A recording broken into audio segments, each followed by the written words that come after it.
Welcome back to Bardic Sleep Stories. As the world outside grows quiet and the shadows lengthen, we return once more to the sanctuary of the past. Take a deep, slow breath, feeling the air fill your lungs before releasing it fully.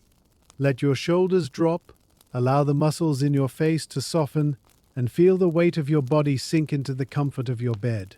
You are safe, you are still, and you are ready to travel through time. The stories we tell here are long, steady, and detailed. They are designed to occupy the wandering mind with the gentle rhythm of history, providing a path that leads away from the worries of today and toward a deep, restorative sleep. There is no pressure to follow every word or reach the end of the chronicle. Whether you drift away in 5 minutes or 50, the story will remain here, a constant and calming presence in the dark. Tonight, we immerse ourselves in a grand and sprawling narrative. We shall set aside the haste of the modern age to observe the slow turning of the wheel of power, focusing on the textures of life, the echoes of ancient stone, and the quiet legacy of those who came before us. Our journey this evening leads us into the heart of a vast and storied heritage. We begin our exhaustive exploration of Rain in the ancient ruins. The setting for our journey is a high green hill in the rolling countryside of a land that has forgotten its own history. It is a late afternoon in the height of summer, the kind of day where the heat lies heavy and thick across the fields like a woolen blanket. The air is still, filled with the buzzing of insects and the sweet, cloying scent of meadowsweet and clover. You are walking along a narrow, overgrown path that winds its way up the slope, your boots crushing the dry grass with a soft rhythmic sound. Crunch, step, crunch. Above you, the sky is a deep, hazy blue, but on the western horizon, great towers of white cumulus clouds are building, their tops flattening into the shape of anvils. They are the heralds of a summer storm, heavy with rain and promise. At the summit of the hill, silhouetted against the gathering clouds, stands the ruin of the castle. It is not a fortress of war anymore, but a skeleton of stone, its sharp edges softened by ivy and time. It waits for you in the stillness, a place of shelter and secrets. As you ascend the final stretch of the path, the details of the ruin begin to resolve themselves from the silhouette. The castle was once a formidable structure, built of local grey granite that sparkles faintly with mica in the fading sunlight. Now, it is a romantic fragment of the past. The outer curtain wall has crumbled in places, creating gaps that frame the landscape beyond like jagged windows. Nature has begun the slow, patient work of reclaiming the stone. Thick ropes of ivy, with leaves as dark and glossy as emeralds, climb the vertical surfaces, their tendrils seeking purchase in the mortar lines. Climb, cling, grow. The moat, long since dry, is now a sunken garden filled with wild briar roses and tall purple thistles that sway gently in the humid air. You pass through the remains of the gatehouse. The heavy timber doors are gone, leaving only the iron hinge pins rusting in the stone, staining the granite with streaks of orange. The air inside the walls is cooler, trapped by the masonry and shaded by the vegetation. You can smell the scent of old stone, a mineral, dusty smell that speaks of deep time. It mixes with the scent of the approaching rain, that distinctive metallic tang of ozone that comes before the first drop falls. The wind begins to pick up, rustling the leaves of the birch trees that have taken root on the tops of the walls. Rustle, sway, sigh. The sound is like the whispering of ghosts, not menacing, but conversational. The birds have stopped singing, sensing the change in pressure. The world is holding its breath. You feel a thrill of anticipation. The storm is not a threat. It is a majestic event, and you have the best seat in the house to watch it unfold. You step into what was once the inner bailey, the courtyard at the heart of the castle. The grass here is short and vivid green, grazed by the sheep that wander up from the valley. To your left stands the ruin of the great hall. The roof has fallen in centuries ago, leaving the space open to the sky, but the massive stone arches that once supported the timbers still soar overhead, spanning the void like ribs of a leviathan. To your right is a section of the cloister, a covered walkway with a sturdy stone roof that has miraculously survived the ravages of time. It offers a deep, shadowed shelter, protected from the elements. You make your way toward it, your footsteps echoing slightly on the flagstones that emerge from the turf. The sky above has transformed rapidly. The deep blue is gone, swallowed by a bruising shade of slate grey and indigo. The white thunderheads have merged into a solid dark ceiling that seems to press down on the hill. Darken, press, loom. The light in the courtyard takes on a strange, surreal quality, the stormlight that makes the green of the grass look electric and the grey of the stone look almost purple. A single drop of rain falls. It hits the dusty stone at your feet with a loud plat, leaving a dark circle the size of a coin. Then another falls, hitting a dandelion leaf, making it bounce. Plat, bounce. Wait. You step under the shelter of the cloister arches just as the heavens open. It does not start gradually. It begins with a sudden releasing rush, as if a dam has broken in the sky. The rain arrives in a torrential curtain, blurring the world beyond the archway into a wash of grey and green. The sound is instantaneous and overwhelming, a constant roaring hiss that drowns out every other noise. Roar, hiss, wash. It is the sound of millions of gallons of water striking the earth simultaneously. You stand safely in the dry shadow of the cloister, watching the deluge. The temperature drops 10 degrees in a matter of seconds, the oppressive heat of the afternoon washed away by the cool air dragging down from the upper atmosphere. The smell of petrichor explodes around you, the rich, intoxicating scent of dry earth drinking its fill. It is the perfume of summer, ancient and revitalizing. You watch the water transform the ruins. The dry, dusty grey stones turn black and sleek as they become saturated. Water begins to stream off the broken walls, finding ancient channels and gargoyles that haven't functioned in weeks.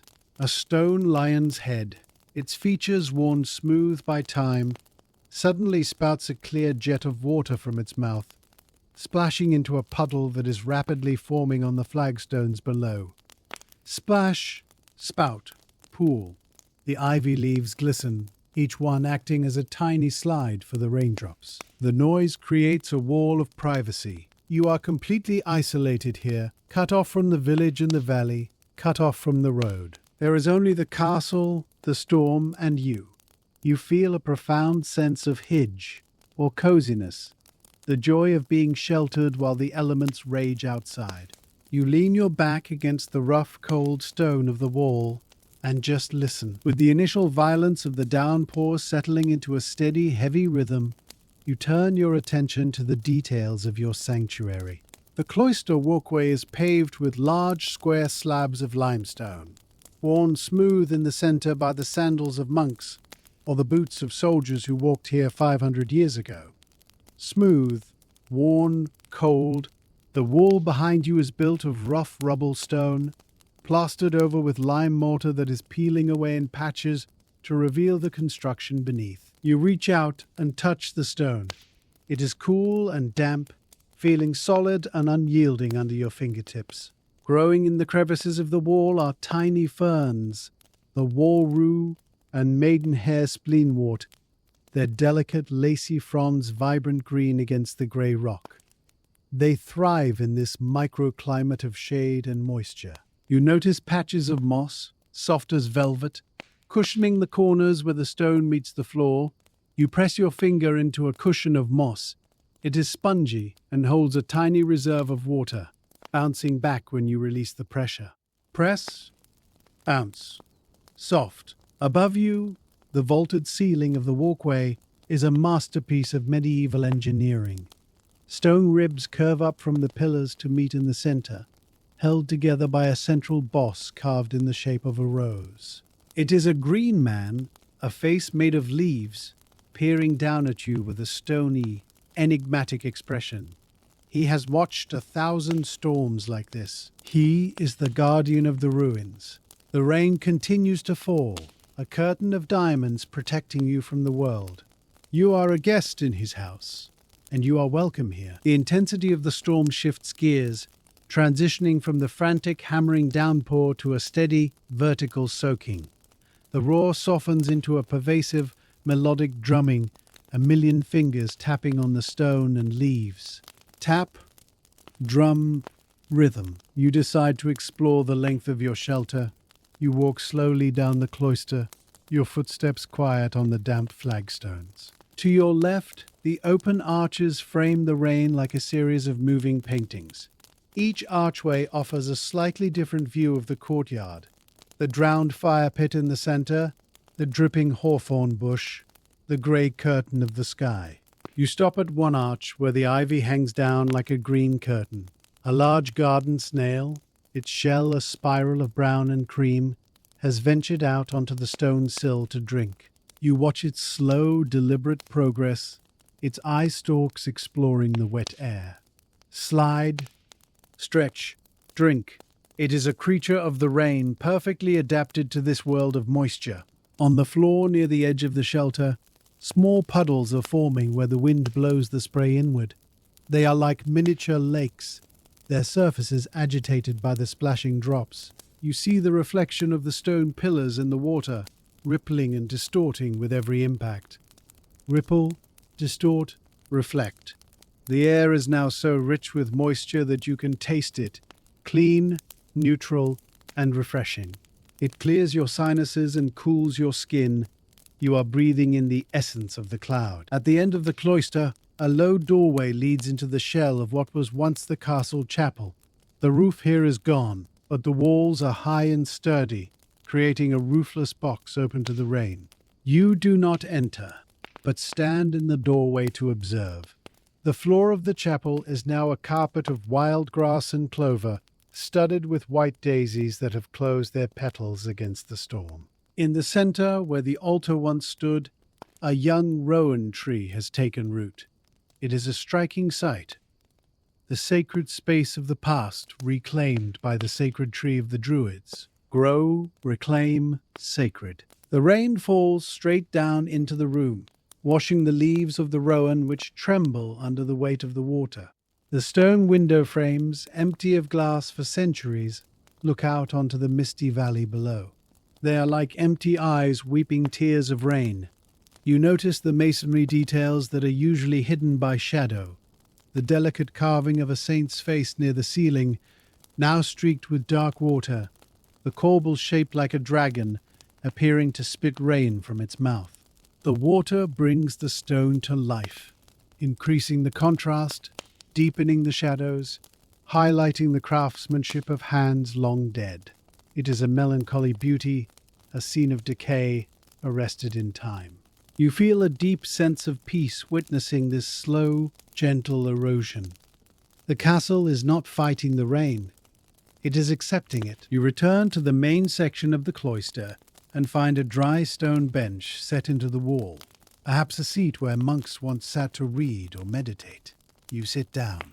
The stone is cold through your trousers, a grounding sensation that connects you to the earth. You lean your head back against the wall and close your eyes, letting your other senses take over. The soundscape is incredibly complex. There is the high-pitched ping of water hitting a metal drain pipe somewhere nearby. There is the low, hollow thud of drops falling onto the wooden lintel above you. There is the soft swish of the wet grass in the courtyard. And underneath it all, the deep, bass rumble of thunder rolling away to the east, like a heavy stone ball bowling across a wooden floor. Rumble, roll, fade. It is a symphony of water. You focus on your breathing, syncing it with the rhythm of the rain. Inhale, rain. Exhale, peace. You imagine the water soaking into the ground outside, traveling down through the soil, through the roots of the grass, filtering through the limestone bedrock, eventually joining the aquifer deep underground. You are part of this hydrological cycle. You are a witness to the replenishment of the earth. The tension in your shoulders unspools like a wet rope. The worry in your mind dissolves like salt in water. You are simply present, a consciousness resting in the grey afternoon. Time loses its meaning in the rain. Minutes stretch into indistinguishable moments of flow. Eventually, the light begins to change again. The heavy, bruised purple of the storm clouds starts to lift, replaced by a lighter, pearl grey luminosity. The rain does not stop, but it becomes finer. A soft drizzle that hangs in the air like a mist. Drift, hang mist. You open your eyes. The courtyard is transformed. It is a world of silver and green. The grass is beaded with millions of tiny spheres of water, each one acting as a lens reflecting the sky. Steam begins to rise from the warming stones of the great hall, creating low, ghostly wisps that curl around the pillars. Rise, curl, vanish. A blackbird lands on the archway opposite you, shaking its feathers to shed the water. It gives a sharp, metallic chink-chink call, reclaiming its territory. You stand up from the bench, your limbs feeling heavy and relaxed. You walk to the edge of the shelter and hold your hand out into the rain. The drops are cool and light, ticking against your palm like tiny fingers. You rub the water onto your face, feeling the coolness shock your skin. It is a baptism of the wild. You feel clean, renewed, and deeply calm. The storm has washed the world, and it has washed you. The rain stops as quietly as a breath held and released. The silence that follows is profound, thicker and deeper than the silence before the storm. It is the silence of saturation. Every leaf is heavy, every stone is damp. Then, the sun breaks through a gap in the western clouds. It is a god ray, a solid beam of golden light that strikes the wet tower of the castle, turning the wet stone into a column of shining gold. Strike, shine, gold. The contrast between the dark eastern sky and the sunlit tower is breathtaking. A rainbow begins to form, a faint translucent arc of color that bridges the valley, its foot seeming to rest in the woods below. You step out from the shelter of the cloister and onto the wet grass of the courtyard. Your boots make squelching sounds. Squelch, step, wet, but you don't mind. You walk to the center of the ruin and look up. The sky is a chaotic, beautiful mess of clearing clouds and blue patches. The air smells sweeter than ever, the scent of the flowers amplified by the humidity. You take a deep breath, filling your lungs with the oxygen-rich air. You feel a sense of privilege. You have weathered the storm in the safety of the past. You have seen the castle in its most beautiful, vulnerable state. You turn to the path that leads back down the hill. It will be muddy, but the journey home will be bright. The sun is setting, casting long shadows across the glistening world. You begin the descent, carrying the peace of the rain in your heart. The descent from the castle hill is a slow, deliberate journey, dictated by the altered state of the ground beneath your feet. The dry, dusty path of the ascent has been transformed into a slick ribbon of dark earth and glistening mud. You must place your boots carefully, seeking out the patches of grass or the protruding stones that offer traction. Step, test, sink. The mud makes a satisfying sucking sound as it grips your heel. Squelch, pull, release, a sound that emphasizes the sheer volume of water that has fallen. The vegetation on either side of the trail is bowed low, heavy with moisture. Tall stalks of cow parsley and nettles brush against your legs, transferring their cold wetness to your trousers. The trees overhead, ancient oaks and beeches that line the lower slopes, are still dripping, creating a secondary delayed rain shower. Heavy drops fall from the canopy with a loud plop onto the leaves below, shaking the branches. Plop, shake, drip. The air is incredibly still in the wake of the storm. The wind has died away completely, leaving a vacuum of silence that is slowly being filled by the returning sounds of the evening. A thrush begins to sing from the top of a hawthorn bush, its clear, flute-like notes echoing across the damp fields. It is a song of reclamation, a signal that the danger has passed. The light is fading rapidly now, the sun sinking below the horizon, leaving the sky a canvas of deep, luminous violet. The blue hour has arrived, that magical time when the world seems suspended between day and night. You feel a pleasant coolness seeping into your skin, a refreshing contrast to the earlier heat. You are wet, muddy, and tired, but it is a good tiredness, born of fresh air and the elemental experience of the storm. You continue down, gravity aiding your steps, heading toward the warm amber lights of the village that twinkle in the valley floor like fallen stars. As the path levels out, merging with the wider paved lane that leads into the village, the texture of the walk changes. The soft, yielding mud gives way to the firm, rhythmic strike of boots on cobblestones. Clack, step, clack. The stones are slick and shine like polished obsidian in the twilight, reflecting the glow of the street lamps that are just flickering to life.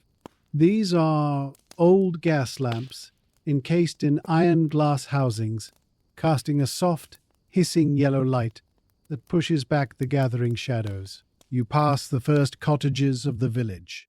They are low, stone structures with slate roofs that gleam wetly in the gloom. Smoke rises straight up from their chimneys, pale grey columns against the dark sky, carrying the scent of burning apple wood and peat. Rise, drift, smell. It is the universal scent of home. You glance through the uncurtained windows as you pass, catching fleeting vignettes of domestic life, a family gathering around a table, a woman reading by candlelight, a dog sleeping on a rug. These glimpses of warmth and safety amplify your own desire for shelter. The village is quiet, the storm having driven everyone indoors. The only sounds are your own footsteps and the rushing of water in the gutters, which are running full, carrying leaves and twigs toward the river. You stop for a moment to look at a puddle. It is perfectly still now, a dark mirror reflecting the silhouette of the church tower and the first bright star, Venus, which hangs low in the western sky. Reflect. Shine. Still. You feel a sense of deep connection to this place, this quiet corner of the world that exists in a rhythm of weather and stone. You wrap your coat tighter around you, feeling the dampness of the fabric, and turn toward the center of the village, where the inn awaits. You arrive at the heavy oak door of the Weeping Willow, the village inn that has stood on this corner for 300 years. A painted sign swings gently above the entrance, squeaking softly on its hinges. Squeak, swing, welcome. You reach out and grasp the cold iron handle, pressing the thumb latch down with a metallic click. You push the door open. Immediately you are enveloped in a wall of warmth and noise that is startling in its contrast to the quiet, cool blue of the outside world. Push. Warmth. Enter. The air inside is thick and rich, smelling of roasted meat, stale beer, and damp wool. The room is low-ceilinged, with heavy black beams crossing overhead, stained by centuries of tobacco smoke and firelight. A massive stone hearth dominates the far wall, where a log fire is blazing, sending waves of heat rolling across the flagstone floor. You step inside, and the door swings shut behind you with a heavy, final thud, sealing out the night and the damp. Thud, seal, safe. The sound of the wind and the dripping trees is instantly cut off, replaced by the low hum of conversation and the clinking of tankards. You stand on the doormat for a moment, stomping your boots to shake off the worst of the mud. Stomp, shake, clean. The landlord, a large man with a white apron, nods to you from behind the bar. Caught in the deluge, were you? He asks with a knowing smile. You nod, wiping the rain from your forehead. You unbutton your wet coat, peeling the heavy, sodden fabric away from your body. As you hang it on the peg near the door, you feel a physical lightness return to your shoulders. You are no longer a creature of the storm. You are a guest in the sanctuary of the inn. You find a small, round table near the fire, close enough to feel the radiant heat on your face, but far enough back to avoid the sparks. You sink onto a wooden stool, the seat polished smooth by generations of patrons. Sink, rest, warm. The heat from the fire begins to work its magic immediately. You can see faint wisps of steam rising from the damp knees of your trousers as the moisture evaporates. Steam, rise, dry. Your skin begins to tingle as the blood returns to the surface, flushing your cheeks with a pleasant glow. A serving girl brings you a pewter tankard of dark, locally brewed ale and a bowl of hot stew. The stew is thick and brown, filled with chunks of tender beef, carrots and potatoes, all swimming in a rich gravy. A slice of crusty bread sits on the side. You wrap your cold hands around the warm bowl, letting the heat seep into your palms. Hold, warm, thaw. You take the first spoonful. It is salty, savory, and scorching hot, the taste of comfort itself. You eat slowly, savoring the texture of the food and the atmosphere of the room. Around you, the other villagers are engaged in quiet pastimes. Two old men are playing a game of dominoes in the corner, the ivory tiles clicking softly on the table. Click, match, click. A cat sleeps on the hearth rug, its belly rising and falling in a deep, rhythmic slumber. You feel a profound sense of belonging. The storm outside has created a bond between everyone inside, a shared appreciation for the simple miracle of a dry roof and a warm fire. You lean back against the wall, closing your eyes for a moment, listening to the crackle of the logs.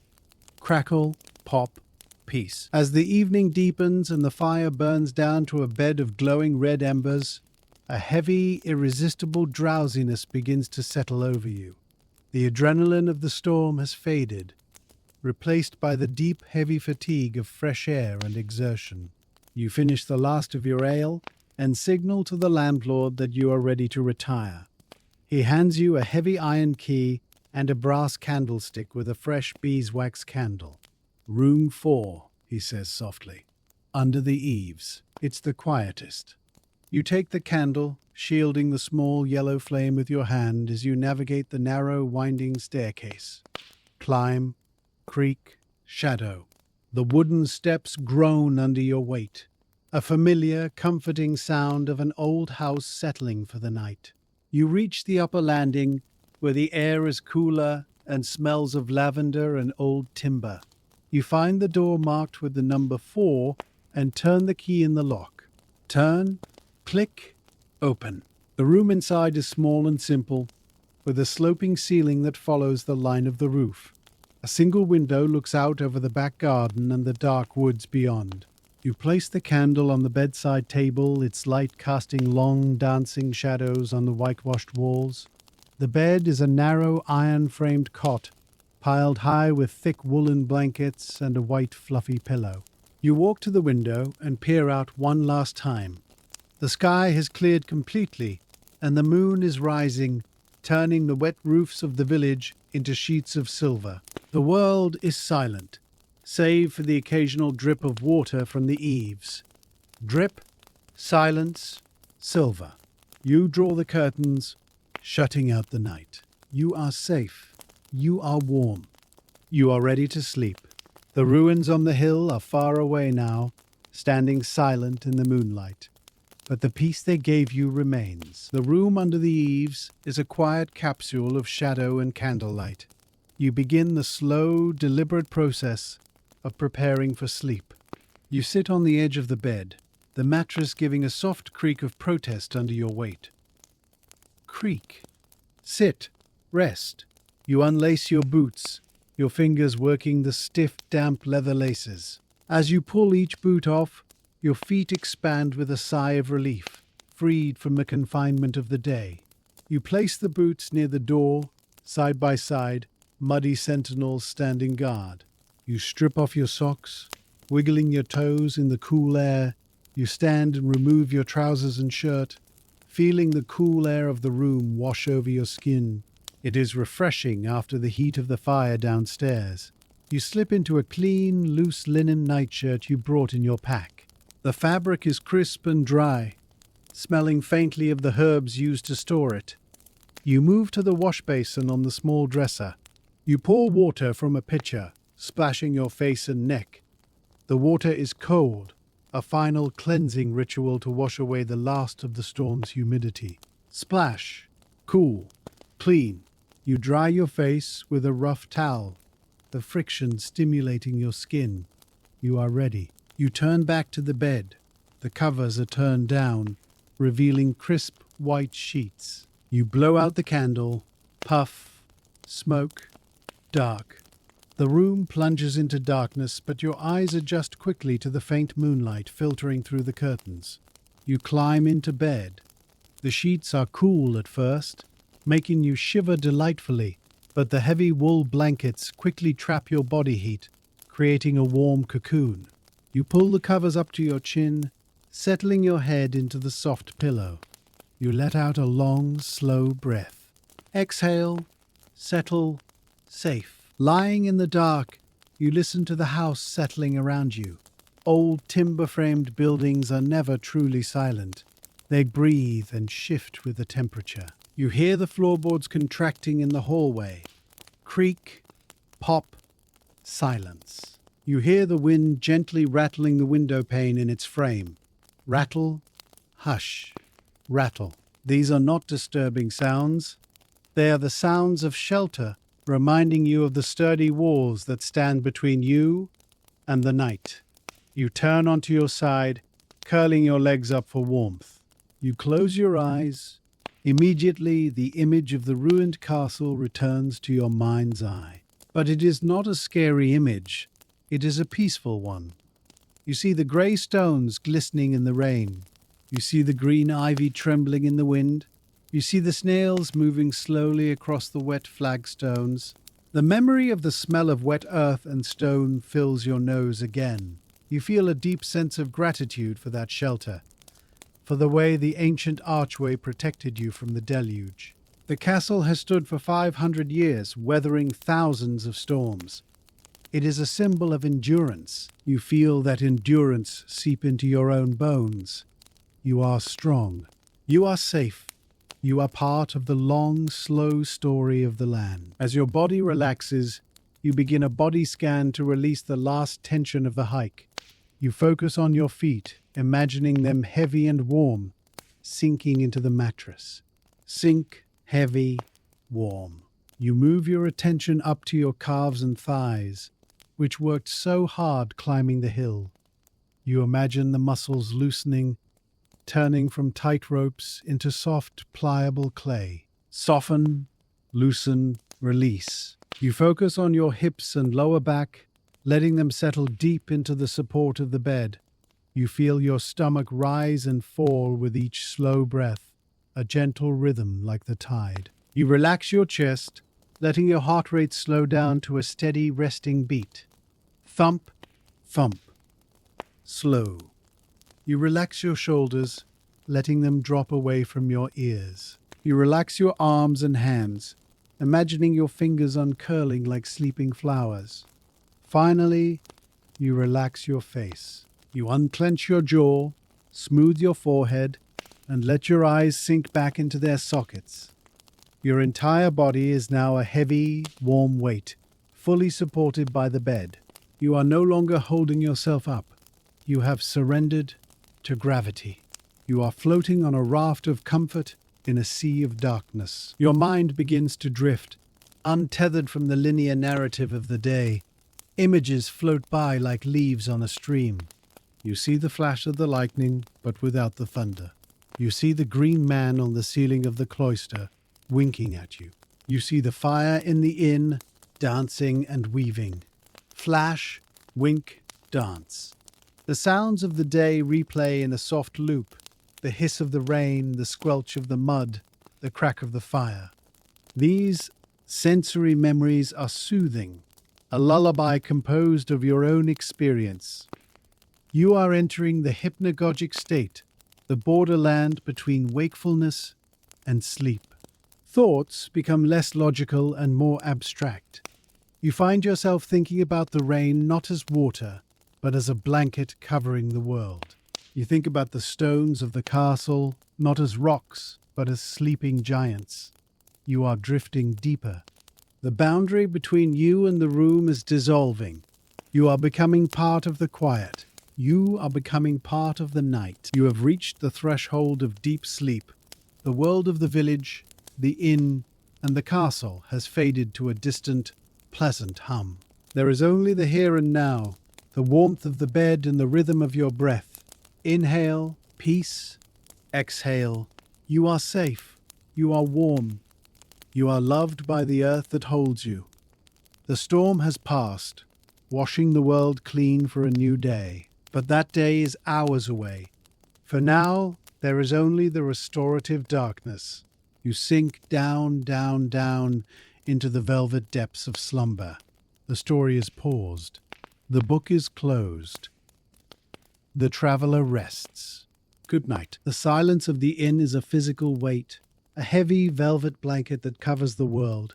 Deep within the timber frame of the building, you are protected by layers of history and craftsmanship. The oak beams above your head, hewn from forests that stood 500 years ago, hold up the roof with a strength that has not diminished with age. They are the silent guardians of your rest. You lie in the center of the bed, a warm, breathing island in a sea of cool darkness. Your breathing has slowed to a rhythmic tide, in, out, a sound that is barely audible even to yourself. The air in the room is still undisturbed by any draught, holding the faint, pleasant scent of the beeswax candle you extinguished hours ago. Outside, the village of the valley sleeps in unison. The baker, the blacksmith, the landlord, all are suspended in the same restorative amber of the night. There is a sense of communal peace, a shared pause in the labor of living. You are connected to them not by words, but by the shared rhythm of the Earth's rotation. You feel the slow, steady turn of the planet beneath you, a gentle motion that rocks you deeper into the void. The concerns of the waking world, the muddy path, the wet clothes, the long journey, have dissolved completely. They belong to a different person, a different time. In this moment, there is only the bed, the dark, and the deep, abiding silence. You are perfectly still. You are perfectly safe. You are drifting on the dark water of the night. From the depths of this stillness, your mind gently drifts back up to the surface of dreams. You find yourself standing once again at the foot of the castle hill. But the storm has vanished. The sky is no longer a bruising purple of bruised clouds, but a vast, open dome of indigo velvet, scattered with the dust of a billion stars. Sparkle, shine, vast. The moon is full, a great silver coin hanging low over the horizon, casting a light so bright it is almost like a pale day. You walk up the path, but your feet make no sound. You are weightless, a spirit of observation moving through the night. You reach the ruins. In the moonlight, the castle has transformed. The wet stones, which looked black and slick in the rain, now shimmer with a ghostly silver luminescence. The granite sparkles as if infused with starlight. The ivy leaves are dipped in chrome. It is a palace of silver and shadow. You walk through the gatehouse, the iron hinges casting long, sharp shadows on the ground. The air is cool and smells of night-blooming jasmine and damp earth. It is a magical, suspended atmosphere. You feel no cold, only a refreshing coolness that passes through you. You are returning to the scene of the shelter, but now the shelter is the entire world. The walls do not close you in, they embrace you. You are the lord of this silent, silver kingdom. You float into the inner bailey. The grass, still wet from the storm, glitters like a carpet of diamonds. You move toward the cloister where you took shelter earlier. The green man boss on the ceiling is shadowed now, his leafy face mysterious in the dark. But he feels friendly, a guardian spirit watching over the night. You sit on the stone bench again, but the stone is warm now, holding the memory of the summer day. You look out at the great hall. Without the roof, the arches frame the constellations. You can see the Great Bear prowling above the northern wall. You can see Orion hunting in the south. The castle is an observatory, a machine for watching the universe. A white barn owl glides silently over the wall.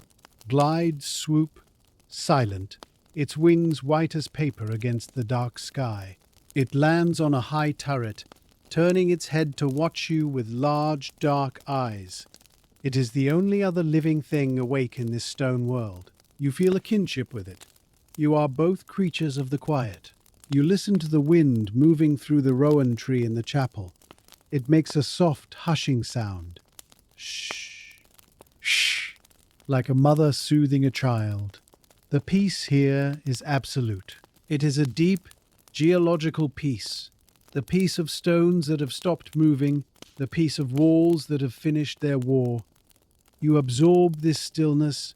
It seeps into your dream body, making you heavy, stable, and calm. The dream fades gently, dissolving like mist in the morning sun, lowering you back into the heavy, dreamless state of deep sleep. This is the dead of night, the hours between 2 and 4 in the morning, when the world is at its lowest ebb.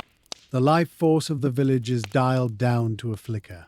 Even the animals are silent. In the room under the eaves, you are in a state of suspended animation. Your heart beats slowly and strongly, pumping rich oxygenated blood to every muscle fiber, repairing the microscopic wear and tear of the climb. Beat, repair, heal. Your brain is busy filing away the memories of the day, the smell of the rain, the taste of the stew, the warmth of the fire, locking them into the vaults of long-term memory. You are being reset. You are being renewed. The heavy wool blankets weigh you down, acting as an anchor that keeps you from floating away. You are warm, so warm that you are unaware of the cool air in the room. You are a stone in the river of time, letting the water flow over you without being moved.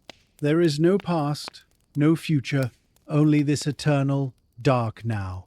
You are safe in the Weeping Willow, safe in the village, safe in the valley. The layers of protection are infinite.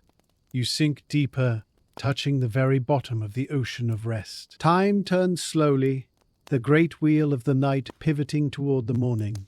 The absolute darkness of the room begins to undergo a subtle chemical change. It does not lighten exactly, but the quality of the air shifts. The birds, sensitive to the rotation of the earth, sense the coming dawn long before the sun appears. Outside the window, in the wet darkness of the garden, a single blackbird gives a tentative chirp. Chirp, wait, silence. It is a question asked of the night. A moment later, another bird answers from the woods. The dawn chorus is beginning, a soft orchestral tuning up for the day. Inside the inn, the silence is broken by the faintest of sounds. Far below, in the kitchen, the iron grate of the stove is rattled as the coals are stirred. Rattle, clank, hush. It is a comforting sound, a sound of service, the sound of someone else taking care of the world while you sleep. You stir in your bed, moving from the paralysis of deep sleep into the lighter, fuzzier state of morning rest. You turn over, the old mattress creaking softly, and bury your face in the cool pillow. You are not ready to wake up yet. The bed is too comfortable, the warmth too delicious. You drift on the surface of wakefulness, aware of the birds and the distant kitchen sounds, but feeling no urgency to join them. You are safe to linger here, in the cozy borderland between the night and the day, holding on to the last threads of your rest. The transition from the depths of the night to the beginning of the morning is a slow gradient shift. Outside the window, the blue hour gives way to a pale, misty grey. The sun has not yet crested the hills, but its presence is felt in the lightening of the sky. Shift, lighten, wake. Inside the room, under the eaves, the darkness retreats into the corners. The shape of the furniture, the wardrobe, the chair, the washstand, re-emerges from the gloom, reclaiming its physical form. You wake naturally, without the jarring sound of an alarm. It is a soft surfacing, like a diver slowly rising through warm water to the air. Rise, surface, breathe. You open your eyes. The ceiling slopes above you, whitewashed and calm. You feel incredibly rested.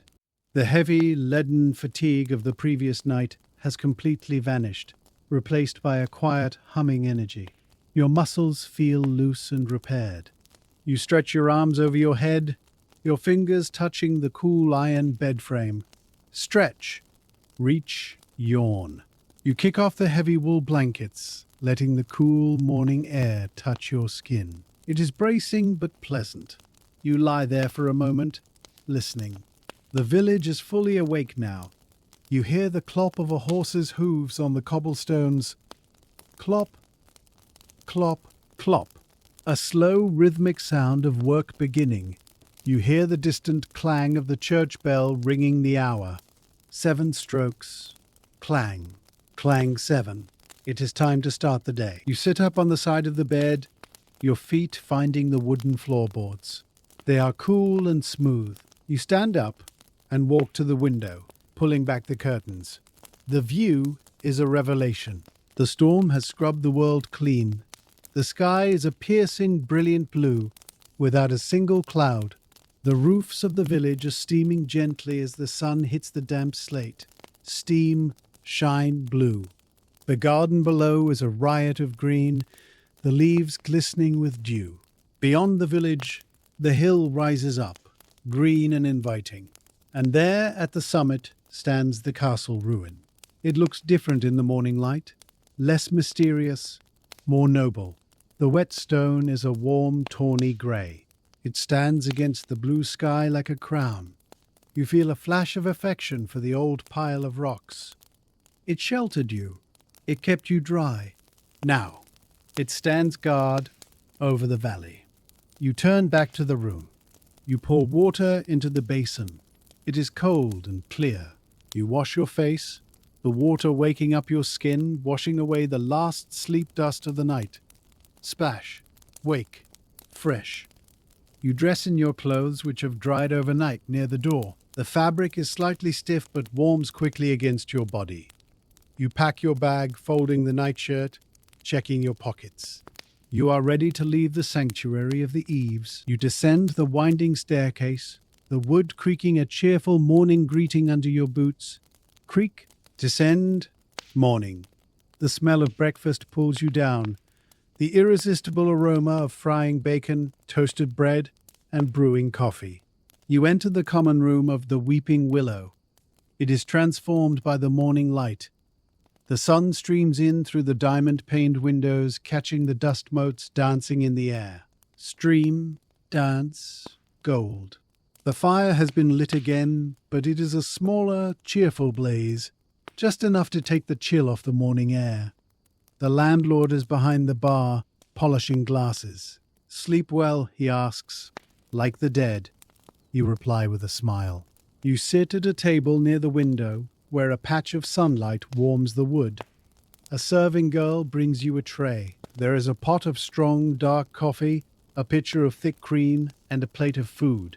Eggs with bright yellow yolks, rashers of salty bacon, and a thick slice of black pudding. Smell, eat, sustain. You eat with the appetite of a traveler. The food tastes rich and grounding. You watch the village life through the window. A milk cart rattles by. A woman sweeps her front step. It is a scene of perfect, ordinary peace. You feel anchored in the present moment. The storm is a memory. The night is a dream. There is only the sun, the coffee, and the day ahead. Breakfast finished, you settle your bill with the landlord, leaving a few coins on the counter. You pick up your pack and step out into the street. The air is fresh and sweet, smelling of damp earth and drying grass. The sun is warm on your face. You decide to take a walk before leaving the village, to see the ruins one last time from a distance. You walk down the lane, your boots clicking on the cobblestones. Click, walk, sun.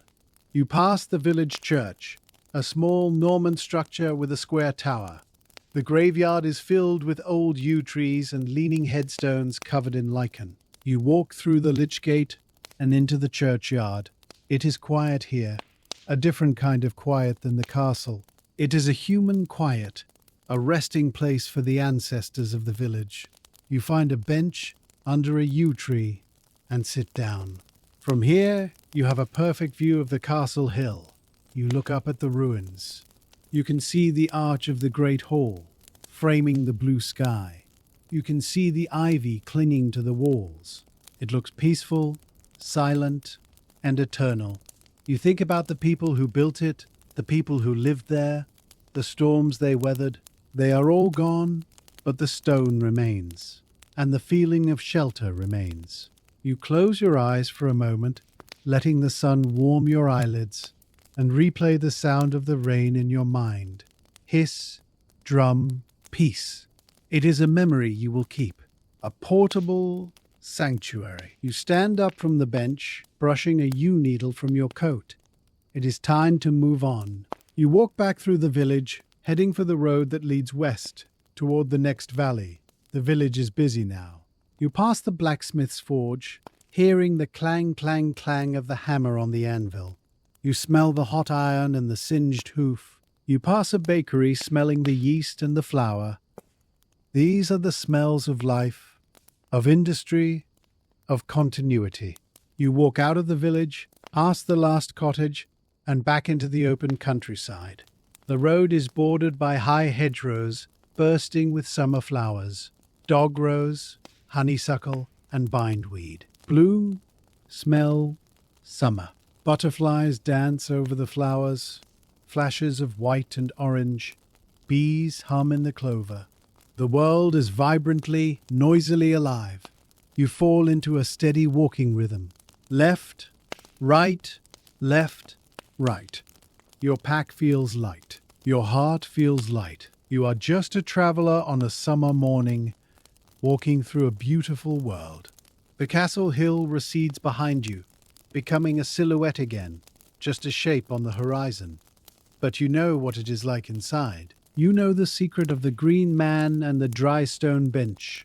You smile to yourself. You have a secret place in the world. You walk on, the sun climbing higher, the road stretching out before you like a ribbon of white dust, leading you to new stories, new shelters, and new dreams. The sun climbs higher in the sky, transforming the morning freshness into the heavy golden warmth of a true midsummer day. The road you follow is ancient, a drover's road used for centuries to move livestock between market towns. It is wide and lined with high banks of earth topped with hazel and hawthorn hedges that have grown together into a tunnel of green. Grow, arch, shade. Inside this tunnel, the air is cool and dappled with moving spots of sunlight that filter through the leaves. The dust of the road is soft under your boots, cushioning your stride. You are no longer just walking, you are wayfaring, moving without a specific deadline, enjoying the act of travel for its own sake. You pass a wooden gate leading into a wheat field. The wheat is tall and green, ripening to gold, swaying in waves under the gentle breeze. Sway, ripple, wave. It makes a dry, whispering sound. Shh, shh. That sounds like the earth breathing. You stop to watch a hare sitting in the middle of the path. It freezes, its long ears swiveling to catch your scent. Freeze, listen, watch. You stand perfectly still. For a long moment, man and beast share the quiet of the lane. Then, with a sudden kick of its powerful back legs, it bounds away into the hedge, vanishing like a magic trick. You smile and continue on your way. You are part of the landscape now, just another creature moving through the green corridor of the summer. The lane eventually dips down into a shallow valley, following the meandering course of a chalk stream. We are entering a new ecosystem, the water meadows. The air here is cooler and damper, smelling of water mint and wet mud. Cool, damp, fresh. Willows line the banks of the stream, their long trailing branches dipping into the water, creating ripples that distort the reflection of the sky. You walk across a small wooden footbridge, the planks clattering softly under your boots. Clatter, cross, water.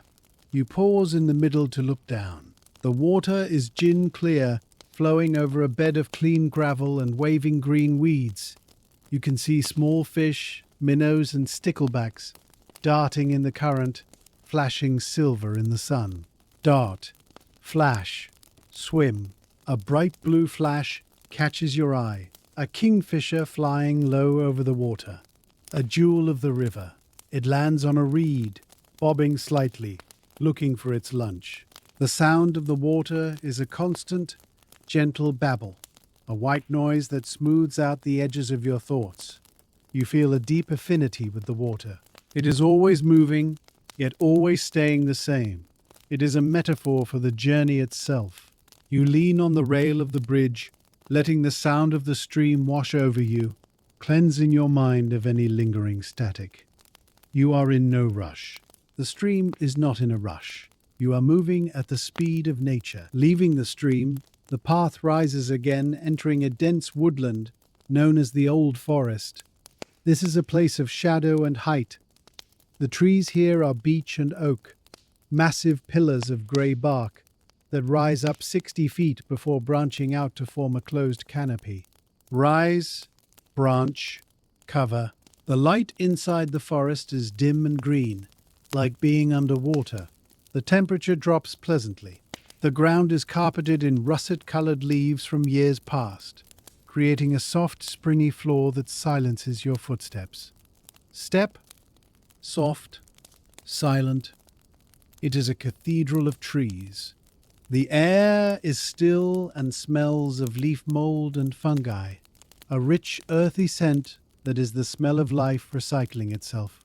You pass a fallen log that is covered in velvet moss, brilliantly green against the dark wood. Fungi grow from its side, shelf-like brackets that look like steps for fairies. You run your hand along the moss. It is cool and damp, soft as fur. Touch, soft, cool. The forest feels ancient and watchful. You are walking through a timeline that is measured in centuries, not hours. You feel small here, but protected. The trees are the walls, the canopy is the roof. You are walking through the great hall of the woods. A woodpecker drums on a hollow tree somewhere in the distance. Rat-a-tat-tat. A burst of industry in the quiet. It echoes through the pillars, emphasizing the vastness of the space. You walk deeper in, guided by the faint ribbon of the path. It is midday. The sun is at its zenith, though here in the woods it is just a brighter shade of green overhead. You decide to stop for a rest and a simple meal. You find a clearing where a large oak tree has created a natural shelter. Its roots snake out above the ground, forming a perfect, ergonomic armchair upholstered in moss. Find, sit, rest. You take off your pack and sit down, leaning your back against the broad trunk. The bark is rough and solid, vibrating with a slow, deep energy. You stretch your legs out on the soft leaves. You unpack the food you bought in the village, a crusty roll, a wedge of cheese, and a shiny red apple. You eat slowly, listening to the forest. The silence here is not empty. It is full of tiny sounds. The rustle of a mouse, the buzz of a hoverfly, the creak of a branch rubbing against another, rustle, buzz, creak. You take a drink of water from your canteen. It is cool and refreshing. You feel a wave of drowsiness wash over you. The walk, the fresh air, the food, it all combines to create a heavy, pleasant weight in your limbs. You are safe here. The forest is hiding you. You decide to close your eyes for just a moment, to take a forest nap. You let your head tip back against the bark. You let your hands rest in your lap. You invite the sleep of the woods to come to you. In this midday twilight, you drift into a light, restorative doze. You are not deeply asleep, but hovering in a state of pure relaxation. You are aware of the smell of the earth and the sound of the leaves, but they feel distant, part of a dream. Drift, hover, dream. Your breathing slows down to match the slow respiration of the trees. You imagine that you are a tree. Your feet are roots, sinking deep into the cool soil, drinking up water and stability. Your spine is the trunk, strong and upright. Your arms are branches, resting in the air. Root, grow, rest. You feel connected to the wood wide web, the fungal network that connects all the trees in the forest. You feel the slow pulse of the sap rising in the spring and falling in the winter. You are timeless. You are patient. The anxieties of the human world, the clocks, the schedules, the deadlines mean nothing here. A tree does not hurry. A tree simply is. You rest in this vegetative state for what feels like an hour, though it might only be 10 minutes. It is a micro-sleep, a quick recharge of the batteries. Slowly, you become aware of a squirrel chattering high above you. Chatter, wake, rise. It is the alarm clock of nature. You open your eyes. The green canopy is still there. The peace is still there. You feel refreshed, grounded, and ready to continue. You stand up, brushing the leaves from your trousers. You pick up your pack. The path waits. The journey continues. Emerging from the cool cathedral quiet of the old forest, you blink as you step back into the bright, unadulterated sunshine of the afternoon. You have reached the edge of the woodland, where the trees give way to open, rolling downland. The landscape opens up dramatically, offering a view that stretches for miles. Step, blink, view. Before you lies a patchwork quilt of fields, squares of gold wheat, green pasture, and brown fallow earth, stitched together by dark green hedgerows. In the distance, the land rises to form a ridge of chalk hills, white scars visible where the ancient rock breaks through the thin soil. The air here is different again. It is moving a steady warm breeze that rushes up the slope, smelling of dry grass and sheep's wool. Breeze, rush, dry. You can hear the song of skylarks high above, invisible specks in the blue pouring out a continuous stream of joyful notes. Sing, rise, joy. You begin to climb the gentle slope of the downland. The grass here is short and springy turf, bitten close by generations of sheep. It is filled with tiny wildflowers, thyme, milkwort, and bird's foot trefoil that release their scent as you crush them underfoot. It is an aromatherapy of the wild. You feel exposed here, but in a glorious way. You are walking on the roof of the county. The wind cools your skin, drying the sweat of the forest walk. You feel expansive, your chest opening up to take in the huge sky. As you crest the first ridge of the downs, you see a strange shape on the horizon. It is not a building, but a standing stone. A solitary monolith of grey sarsen stone standing in the middle of a field. It is the Long Stone, a marker left by people who walked this path 4,000 years ago. You deviate from the path to approach it. As you get closer, the scale of the stone becomes apparent. It is twice the height of a man, covered in patches of orange and grey lichen. Approach, loom, ancient. It stands slightly tilted, leaning into the prevailing wind like an old man bracing against a storm. You reach out and place your hand on the sun-warmed surface. The stone is rough and gritty, vibrating slightly with the heat it has absorbed all day. Touch, warm, vibe. You think about the hands that raised it. No machines, only ropes, levers, and sweat. It is a monument to persistence. It is a compass point in time. You walk around it, noticing a groove worn into the base, perhaps by sheep rubbing against it for centuries, or perhaps carved by ritual. You sit in the lee of the stone, sheltered from the wind. The silence here is different from the forest. It is the silence of wind hissing through dry grass. Hiss, blow, quiet. You feel a connection to the deep history of the land. You are not the first traveler to stop here, and you will not be the last. You are part of a long chain of pilgrims, drovers, and wanderers. The stone is the anchor that holds the timeline together. Leaving the standing stone, the path dips down into a hidden bowl-shaped valley known as a comb. The wind drops away instantly as you descend, and the air becomes still and warm again. In the center of the comb lies a small circular pond, a dew pond. These are man-made marvels, lined with clay and straw to hold water on the porous chalk hills, fed only by rain and condensation. Descend, still, pond. The water is perfectly round and reflects the sky like a mirror lying on the grass. You walk to the edge. The banks are muddy and poached by the hooves of cattle who come here to drink. Dragonflies patrol the surface, large emperors with bodies of electric blue and green, darting and hovering with the sound of dry cellophane wings. Dart, hover, buzz. You watch a water boatman rowing itself upside down just beneath the surface tension. It is a bustling microcosm of life in a dry landscape. You sit on the grassy bank for a moment. The heat of the afternoon is at its peak now, a lazy heat that makes the air shimmer. You watch a bumblebee clumsily navigating the clover flowers, heavy with pollen, droning a low, sleepy note. Drone, sleep, heat. It is the sound of high summer. You feel a heavy, pleasant lethargy stealing over you again, the siesta instinct. But the shadows are starting to lengthen just slightly. The afternoon is beginning its long, slow slide toward evening.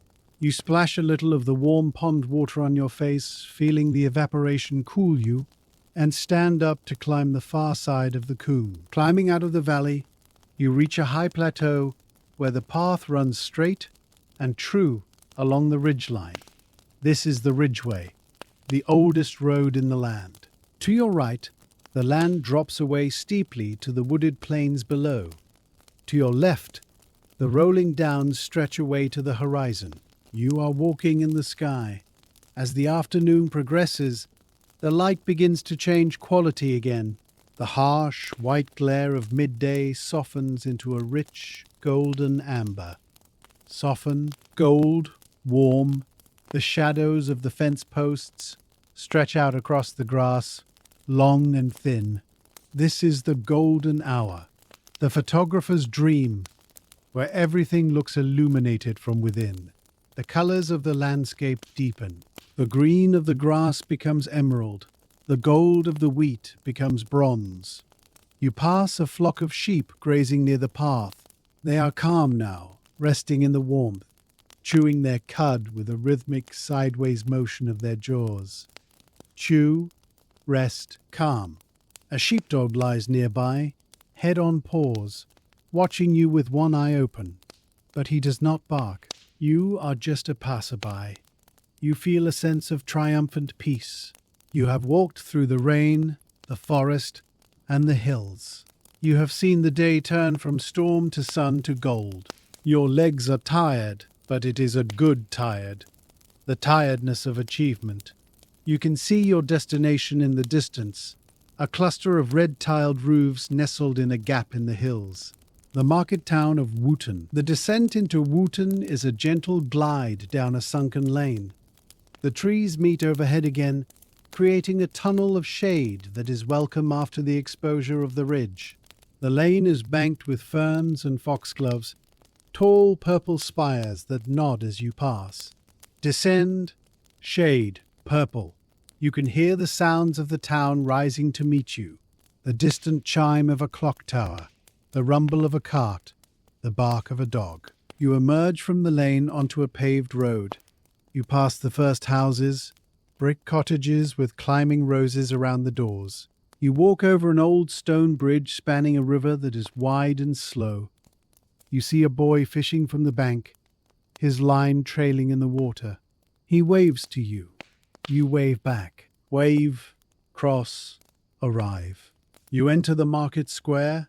It is empty now, the stalls packed away, the cobblestones swept clean. In the center stands a stone cross, old and weathered.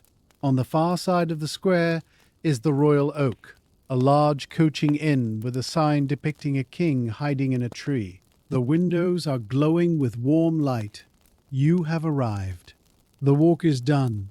You feel a huge surge of relief and satisfaction. You cross the square, your boots sounding loud in the quiet space, and push open the door of the inn. You are ready for rest. You are ready for the end of the story. Stepping into the Royal Oak feels like stepping into a different era of hospitality. The main hall is vast, with a high ceiling supported by dark oak beams that have darkened almost to black over the centuries. Step, enter, timeless. The air is rich with the sense of a busy kitchen, roasting beef, rosemary, and the yeasty tang of ale. A huge fireplace large enough to roast an ox dominates one wall, though tonight only a modest, cheerful fire burns there to welcome the evening. You walk across the flagstone floor, the sound of your boots changing from the sharp click of the street to a duller, solid thud. Thud. Walk, arrive. The landlady, a woman with a kind face and flour-dusted hands, greets you from behind the polished mahogany bar. "A room for the walker?" she asks, her voice warm and melodic. You nod, grateful that no explanation is needed. She hands you a large brass key with a wooden tag. "Room 7, she says. "It overlooks the garden. Supper is served until 9. You take the key. It feels heavy and cool in your hand, a tangible symbol of your sanctuary for the night. You order a pot of tea and a plate of whatever is best, then head for the stairs. The staircase is wide and carpeted in a deep, faded red, silencing your ascent. You run your hand along the smooth banister, feeling the polish of a million hands before yours. You are ascending into the realm of rest. Room 7 is a masterpiece of comfort. You unlock the door and step inside. The room is spacious, with a large bay window that looks out over the inn's walled garden. The walls are papered in a soft floral pattern that has faded to a gentle cream. Unlock, enter, soft.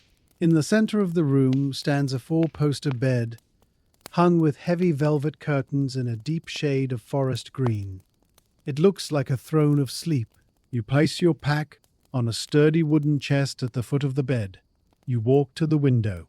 The garden below is sinking into the twilight. You can see rows of vegetables, fruit trees, and flower borders, all grey and indistinct in the gathering dark.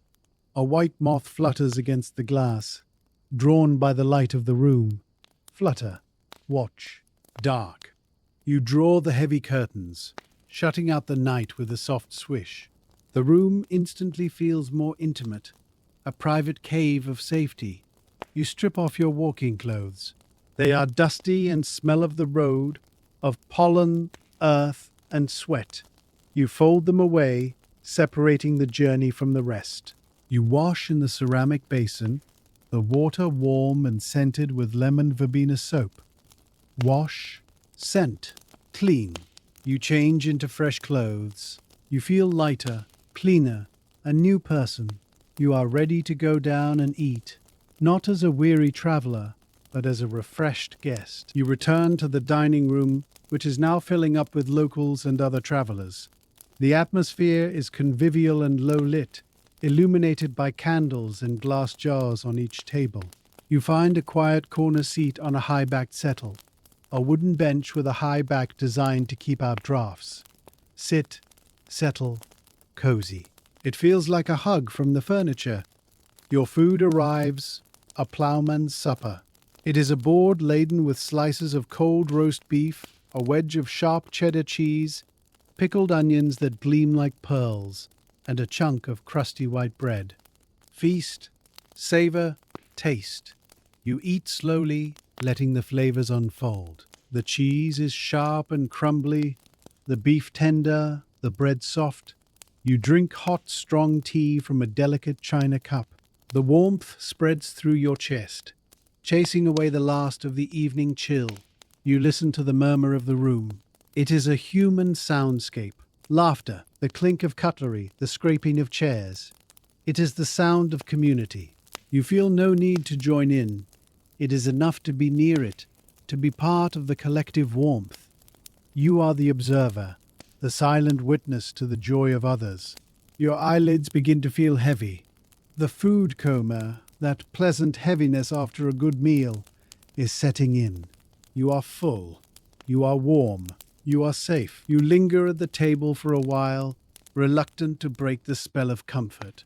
You watch the firelight playing on the brass horse brasses hanging on the beams. They twinkle and flash, twinkle, flash, gold hypnotizing you with their rhythmic reflection. The landlady comes by to clear your plates.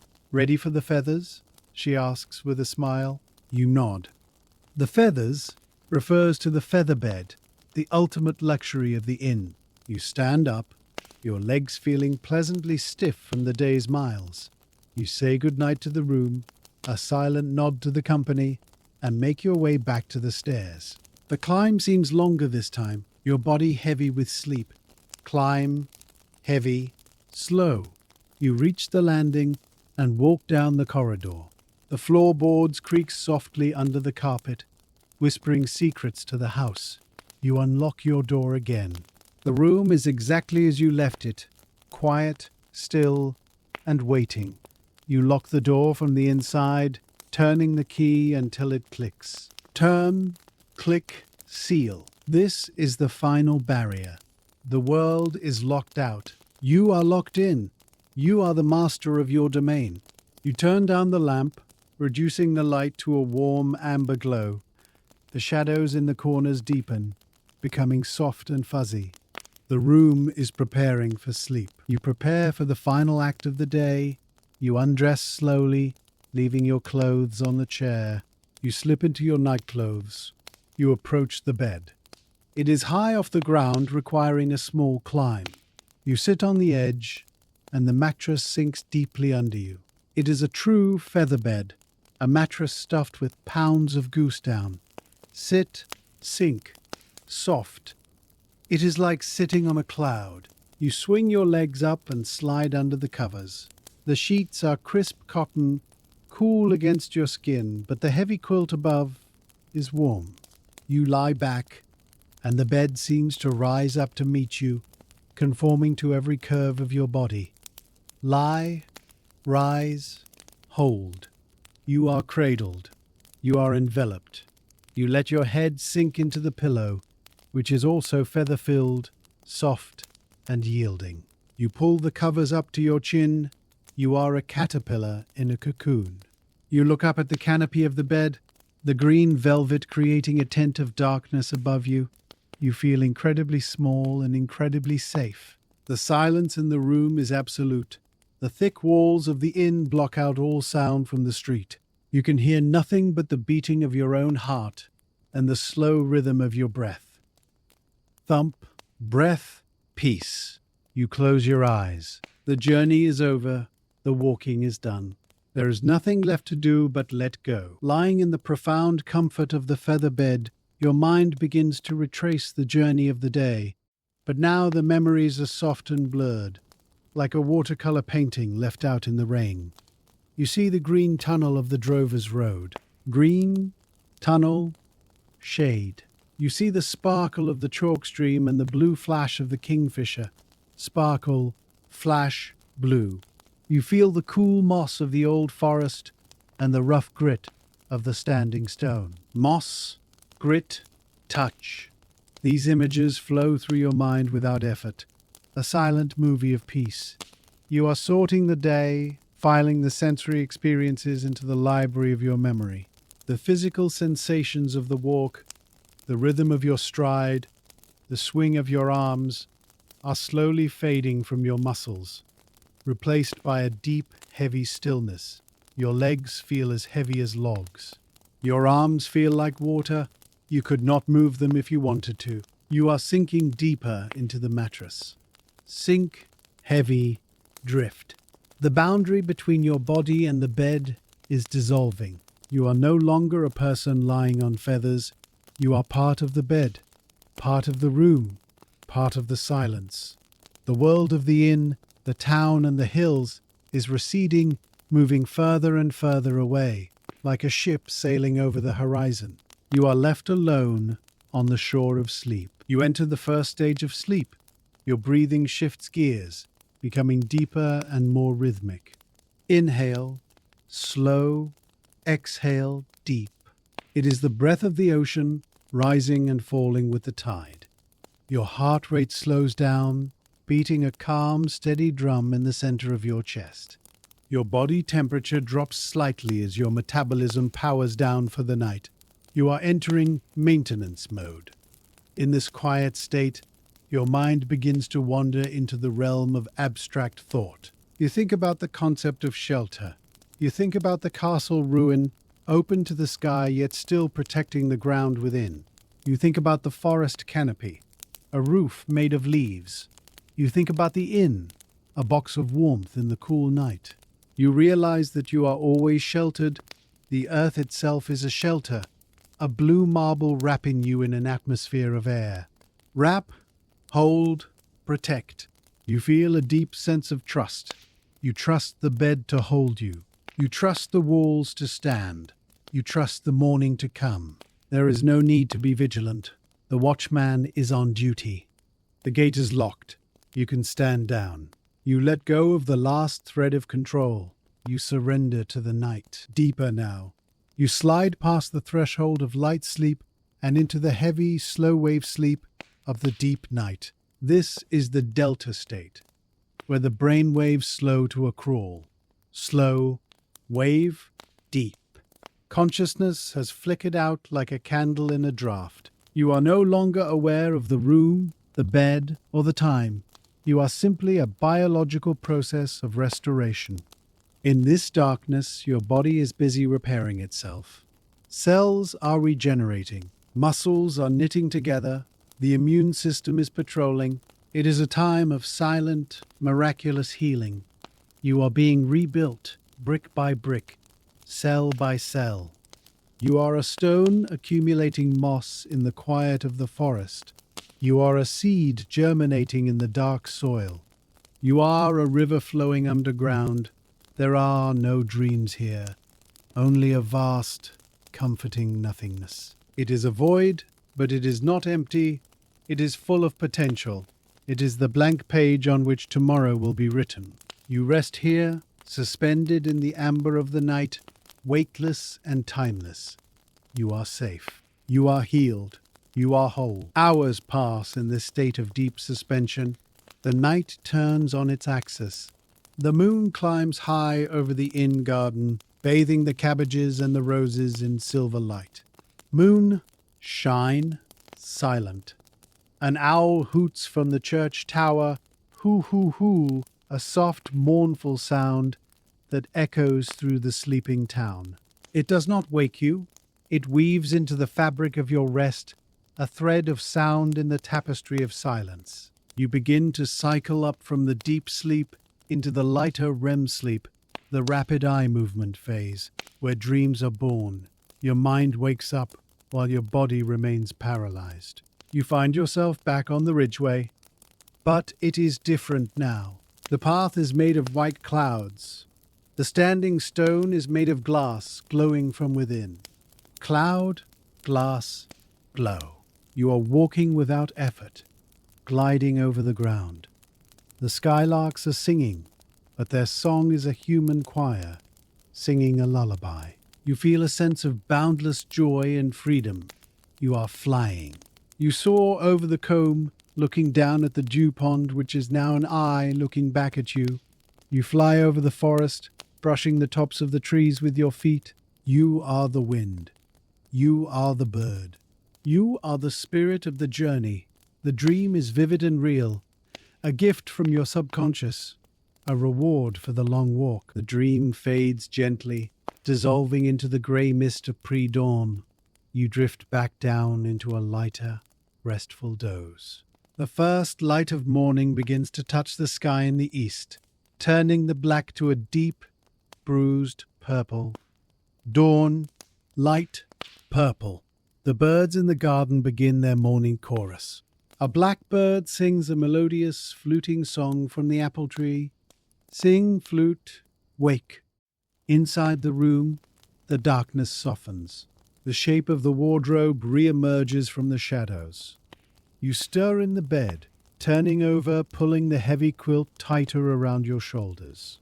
You are in that delicious state of snoozing, half awake and half asleep, aware of the comfort of the bed but not yet ready to leave it. You feel the warmth of your own body trapped under the covers. You feel the coolness of the pillow on your cheek. You feel a profound sense of well-being. The journey is done. You have arrived. You have slept. You have survived the night. You lie there for a while longer, just listening to the world wake up, savoring the last moments of rest before the day begins. You are ready for whatever comes next. But for now, you just rest. Although the narrative of the journey has reached the morning sun, the essence of the rain in the ancient ruins remains with you, a permanent landscape of the mind.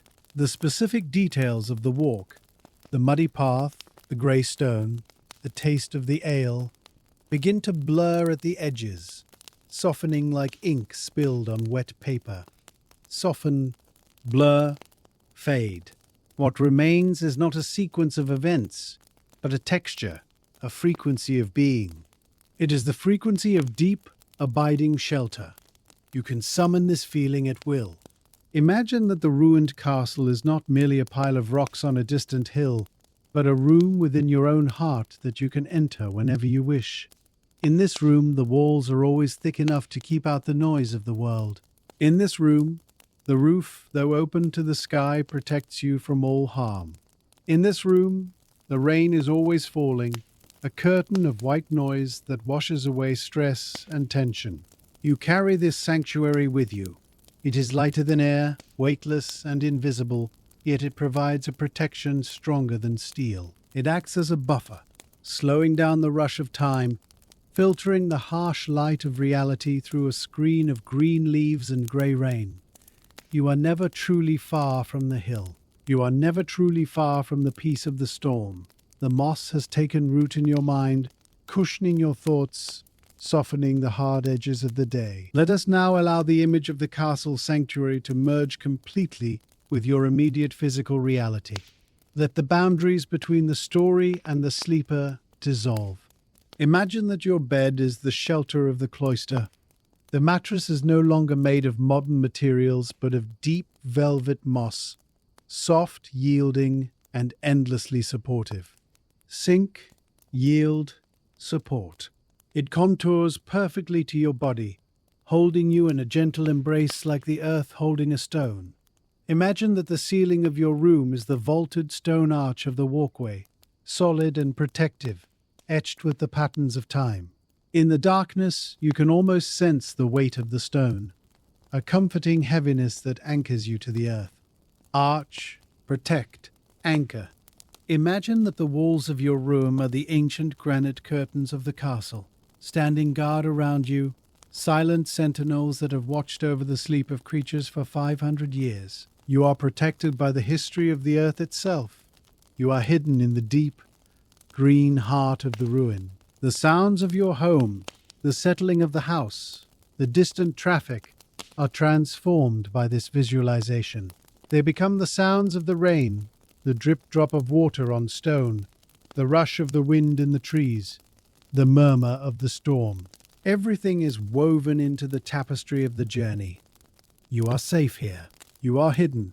You are at rest. The ruin exists in a state of eternal patience. It does not rush. It does not worry. It simply is. It follows the slow, geologic rhythm of the ages. As you lie here, drifting deeper, align your own internal rhythm with that of the stones. Let your breathing become the rain moving through the valley, slow, steady, and continuous. Inhale, rain, exhale, flow.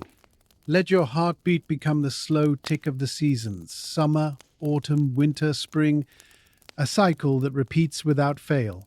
Let your thoughts become the falling leaves, drifting down one by one, silent and soft, landing on the wet ground to melt away into nothingness. Drift, fall, melt.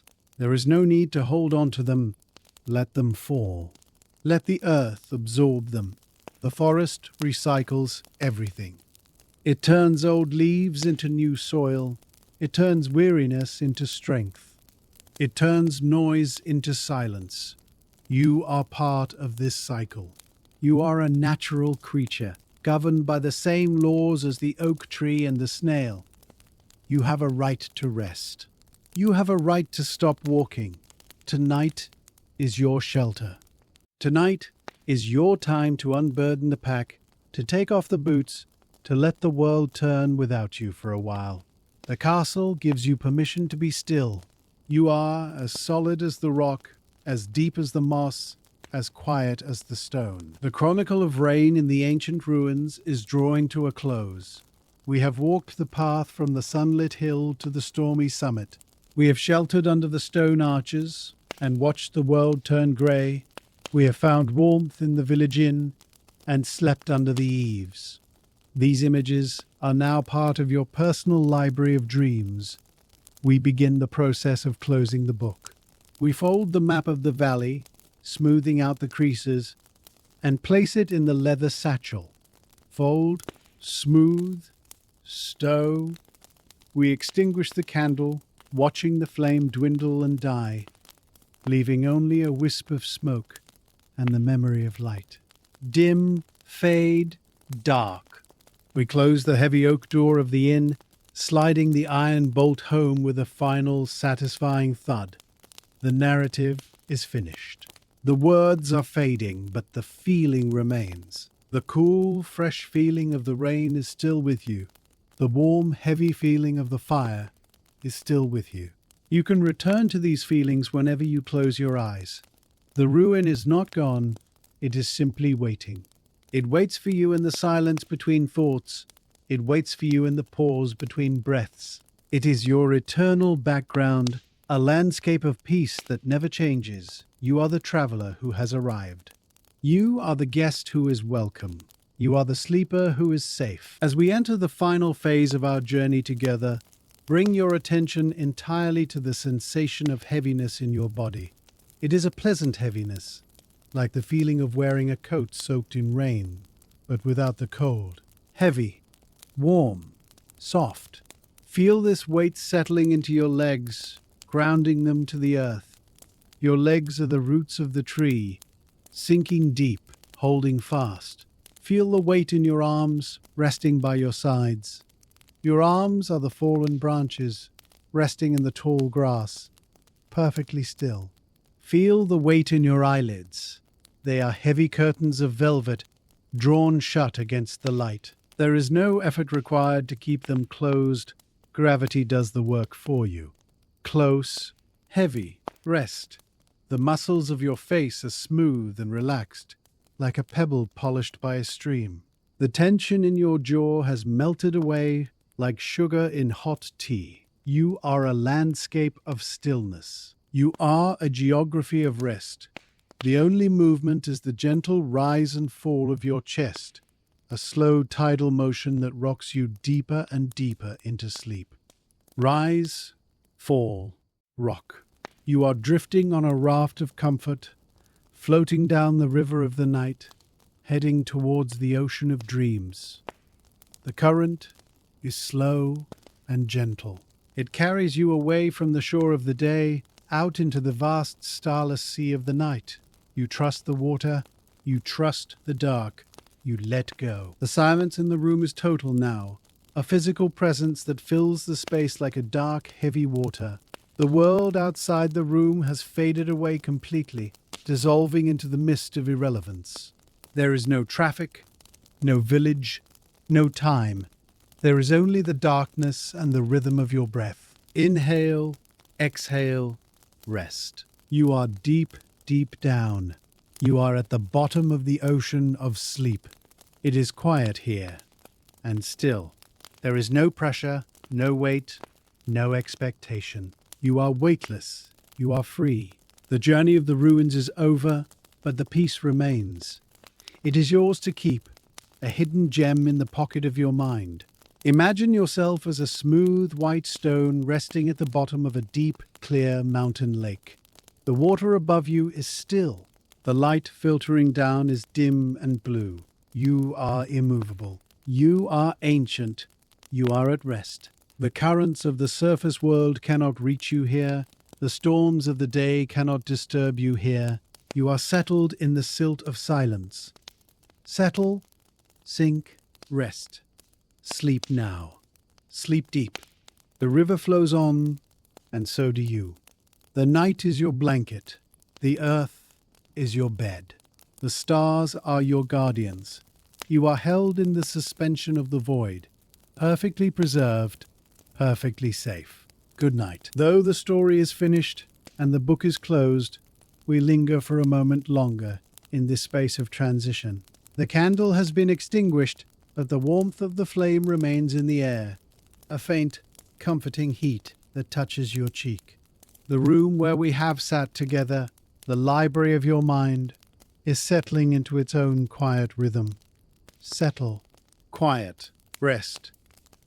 The shelves, lined with the volumes of tonight's journey and the journeys of nights past, stand tall and protective in the shadows. They hold the memories of the rain, the stone, the fire, and the sun, keeping them safe for you to revisit whenever you wish. You do not need to hold on to them now. You can let the details fade. The specific shape of the arches, the color of the ivy, the taste of the bread. Let them all soften into a general feeling of well-being. Soften, fade, peace. You are no longer the traveler, you are the sleeper.